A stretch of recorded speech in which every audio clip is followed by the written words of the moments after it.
Okay, so in the spelling and grammar, let's say another example here. Suppose I am writing please. Please stand for PLEASE. So I will write please give the introduction of computer, let's say. Okay, so I will miss you P, here I will miss U. Okay, I will give and please. So you see red color line is there, so it is grammar mistake. Okay, now I want to remove these mistakes.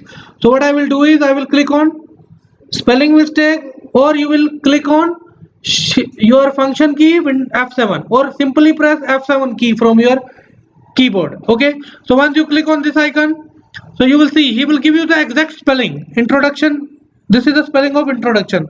So click on change. If you click on change, so only suppose in your document you have write introduction word 10 times, so it will change only one time.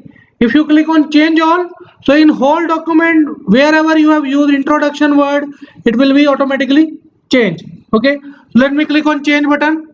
So you see it is changed. Is it clear? Okay, so computer is giving you this. You see please, this is I want to use this please. So select this please. So click on change. So you see your grammar give spelling is this one. You want to use give, you want to use gave, or it is depend on the text line. So I want to change with give. So click on give and click on change. So now you will see your spelling and grammar check completed. You are good to go. It means your text is now properly accurate. Is it clear?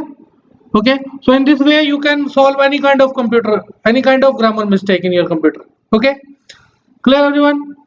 Okay, for example I type hello and welcome to the session. So now see these spellings are also wrong, right? So again we will recorrect by click on spelling and grammar mistake. Click. Now hello spelling is HEOO, so click on change. Now welcome spelling is this one, so click on change. Session spelling is this is the right session spelling, so click on change. So it will help you to correct your spelling and grammar of your text. Is it clear? Okay.